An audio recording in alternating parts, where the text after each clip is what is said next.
Welcome to Cory's Stories. Are you ready to meditate with Cory?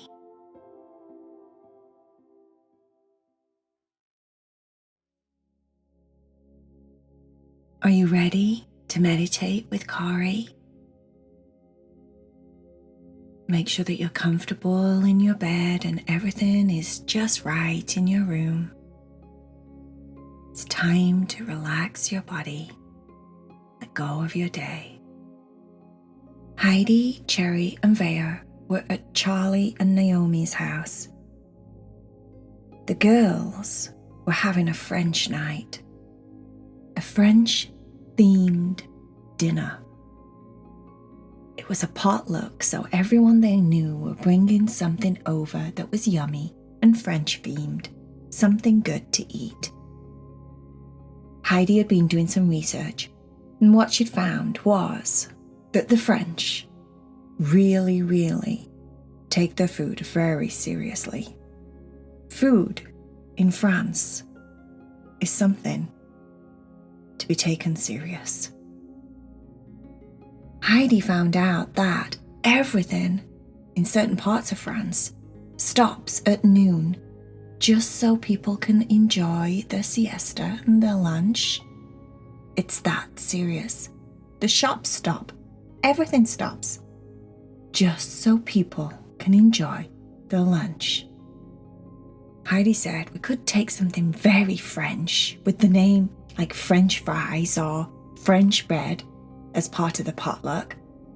Vaya said, but if you're in France, would you call your bread French bread? I think it would just probably be called bread. And I don't think they call the fries French fries. I think maybe they call them something else. Good point, said Heidi. Cherry said, why don't we do those thingies? What they called? Those things that you put in the frying pan. They're like a pancake, but they're not like an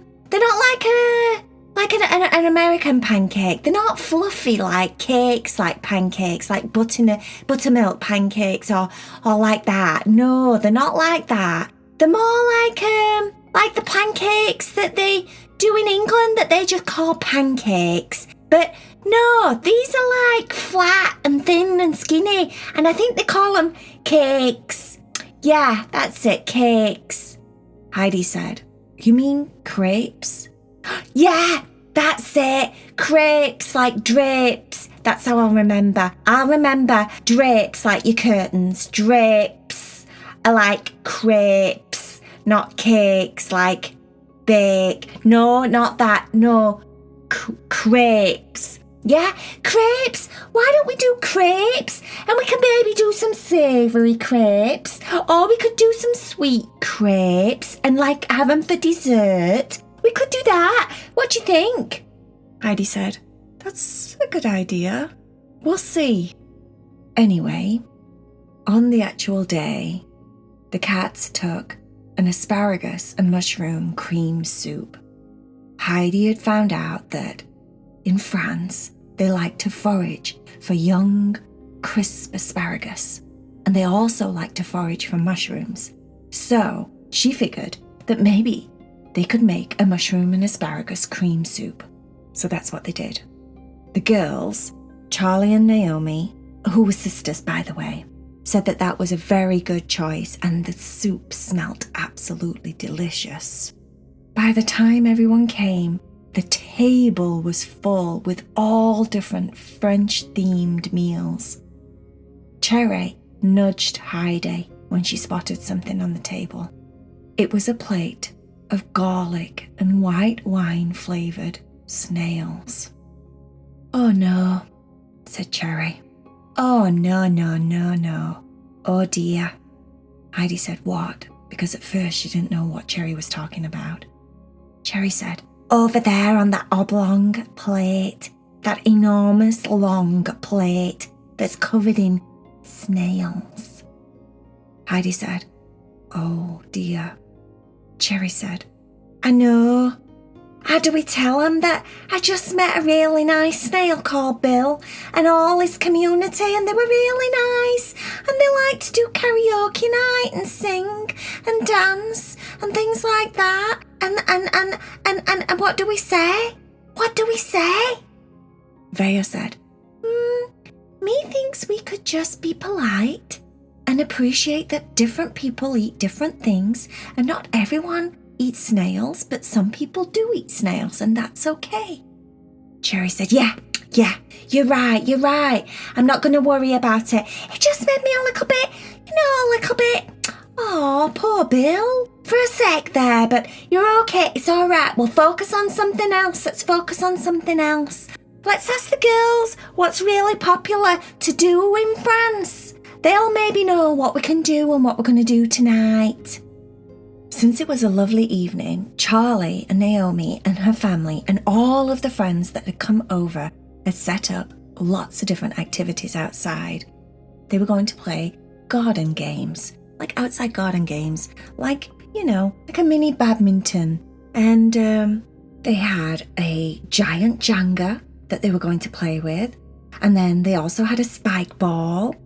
And like I said, they had badminton, and they had a ladder toss game, and a cornhole game. And they were going to do lots of games outside and have lots of fun. But mostly they were going to sit around and eat for a few hours and get to talking to each other and just being with each other and hanging out with each other and just enjoying each other's company. Cherry said, "Ooh, okay, yeah, I can appreciate that. I like the sound of that. Let's all just sit down and nibble on nice, lovely foods and get to know each other and chit-chat about food and maybe talk about, food and all that good stuff. We could do that. Let's do that." Cherry and the cats and everyone else all sat around and enjoyed all of the different foods that everybody brought. They got to meet all of Charlie and Naomi's friends, who they were really, really enjoying being with. They ended up having a very nice evening. The games were a lot of fun outside, and then it started to go dark and the evening got cool. So the cats came inside. They were going to have a sleepover with Naomi and Charlie, so they got the pajamas on, brushed their teeth, jumped into bed and got really comfortable. The girls talked about living in France and what that was like. The cats talked about traveling to different countries and where they'd been and where they'd visited. The differences in the people and the customs and the food. And then Cherry said, "Would everybody like a story?" Everybody said yes. They all snuggled down even more, pulled up the blankets, and Cherry started to tell a story. Once upon a time, a long time ago, there was a very special place, a place called French Bread Ridge. French Bread Ridge was a ridge that was like a bridge in the middle of a forest, in the middle of nowhere, and it was made from French bread.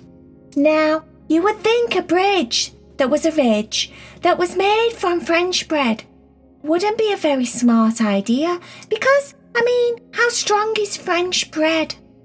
Long French baguettes can possibly be very hard if you leave them out and they go stale. But sometimes you'd think they'd just bend and break, especially if they get wet and moist if it rains. But this was a magical bridge, a ridge. French Ridge Bridge was a very magical place, and it didn't matter if it rained, if it snowed, if the sun was shining bright, if it was moist in the morning dew, it didn't matter. This place never fell down. It never fell to pieces. And even more importantly, it was a very special home for all the mice in that area. Part of the bridge was eatable, Well, all of it was eatable, but the mice knew that if they ate all the bridge, there would be no bridge. Because if they ate all the bread, then there'd be no bridge, would there? Silly mice. So they discovered over a period of time that they could only eat certain parts of the bridge. Certain parts of the bridge that weren't like the foundation of the bridge, that held the bridge up or anything like that.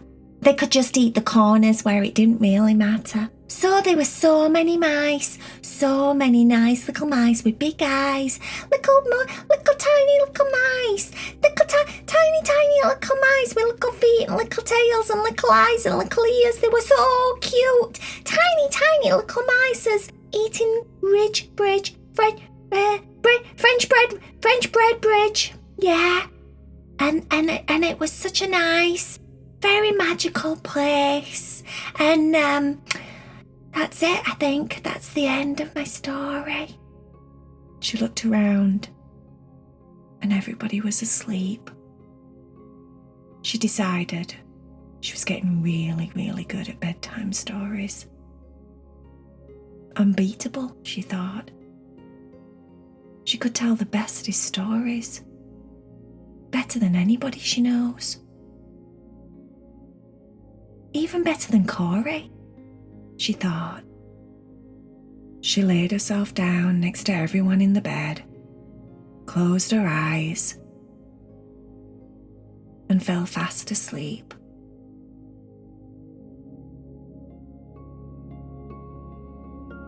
The end.